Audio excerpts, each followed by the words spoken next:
Thanks for joining me again so you can find out what's going on at Genuine Diamonds in Arkansas's diamond recovery plant. We are located just a short distance outside of the world famous Crater of Diamond State Park. In fact, while I'm talking here, if you hear some voices in the background, that could be the state park coming over the loudspeaker giving some announcement. Yeah, we are that close to the Crater of Diamond State Park. This is diamond recovery equipment from South Africa. We had imported a couple of years ago, and you're not allowed to use equipment like this in the state park. That's why I'm digging outside the state park. When you get older, you got to work smarter, not harder. So if you saw my last video, you saw I had some damaged pipes that had frozen and broken over the winter time. And I showed you my dead bone pile here. Well, I got all those leaks fixed and replaced all those pipes, and no problem. And I turned all the equipment on, and all the jigs are jigging and all the scrubbers scrubbing except for the big scrubber. The little scrubber, everything down there works fine. The pumps pump and the pipes don't leak and everything's good, except this one won't work. So I thought, oh, it's just rusty here where the gears and the chains are. So I oiled that up, and then I thought, well, I need to just jump start it. So I need to pull down on this and get this drum to roll. It's real heavy because there's still ore left in it from last year. It never works itself all the way out. There's always some in there, and there's fins inside the scrubber, Trommel, that turn around. And it lifts the stuff and drops it down, lifts it and drops it down along with water, and helps break it up. Well, I thought, well, I just need to jump start it. So I had my friend Jerry from the miners camp come over here because I couldn't be up here rolling this and pushing the green start button at the same time. So when he pushed the button, I rolled this and it worked really great, except I fell and hit him some anyway. A great sight. He wouldn't let me video that day, and I'm kind of glad. I don't know if I would show everybody my big stumble, but anyhow, Jerry's fine and I'm just a little off in the head, so we're back to normal. Jerry said, after trying to jump start this, he said, sounds to me like your starter solenoids have gone bad. Excuse me, start capacitors have gone bad. And a light came on and said, oh, I bet you're right, Jerry, that's what's wrong, the start capacitor. So let me take you around here and show you what we did. So this chute here is the main feed. This is where we put everything in, and it goes through this scrubber, and then it goes down to the lower deck. You can see the lower trommel and jigs down there, and all that stuff works great, which I'm glad. I'm glad I don't have any problems. I greased the plant, I got everything running, but here's the big motor that won't start. So I'm an old plumber, not an electrician, but I know enough just, be able to get in and tear things apart. So I took the cover off of this box that was right by this big 220 volt, I forget, 7.5 horsepower motor.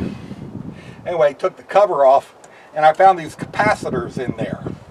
And they're in these cute little styrofoam deals, and there's 4 start capacitors all stuffed in this one box. And I sure hope I can get it all back in there all right. Well, the capacitors have a number on it. So I took a picture of that and this one, and these other 2 are not numbered at all. Well, I got on the internet and I Googled the part numbers, and hooray! They've got one of the 4 in stock in Italy. So I wasn't all that thrilled. I didn't really want to import anything, but I did check into it with Granger, and they said, oh, your WEG motor is a Cadillac. It is like top-notch motor made in Brazil. Thought, oh, great. And the capacitors are made in Italy, and the equipment came from South Africa, and I'm trying to use it in America, so what could go wrong? Nothing could be lost in the interpretation. Anyway, I contacted Granger and I said, okay, I've got the part numbers for these and no part numbers on 2 of the 4. Can you figure out what I need? And they said, you'll have to go to WEG, and they are in Brazil. So, but you know, emailing, you don't know if that email's going down the street or around the world. But anyhow, the guys in Brazil were really nice with WEG, and they said, okay, we cannot tell you which 4 capacitors you need without a photo of the nameplate off of the motor. And I said, oh man, that's not really convenient for me. Our home isn't here at the diamond mine, at the diamond recovery equipment. We live 38 miles away. So round trip, 76 miles. And they said, but we can't go any farther unless you take a picture of the nameplate. So my wife and I drove all the way over here and I looked for a nameplate and could not find it anywhere until I got down here, and on the bottom is the nameplate. So I got my camera under there and took a picture, and it turns out, I mean, I can feel the nameplate right here. Turns out water leaks from this and runs on this motor, and all the water goes right down here where the nameplate is, completely rusted it over where you couldn't read a single number or letter off of that nameplate. And I sent him a picture. I said, well, you wanted a picture of the nameplate, here it is. And he said, that won't do us any good. We can't figure out anything from that. You're going to have to get us a nameplate. And I thought, oh no, what am I going to do? Well, my friend, Johan Schoenby, came through for me. He was in South Africa when this equipment was being put together, and he took photographs of all the motors on this equipment because we were a little concerned because South Africa electricity isn't exactly the same as USA electricity, and we wanted to be sure everything worked when it got here. So he had emailed me photos of all the nameplates. So I thought, great. So I looked through my old emails, all of them, searched and searched from 2 years ago. I could not find those pictures at all, but I knew he'd sent them to me. So I emailed him and asked him if he could find them and send them. And Johan came through for me. He found those old pictures, sent them to me.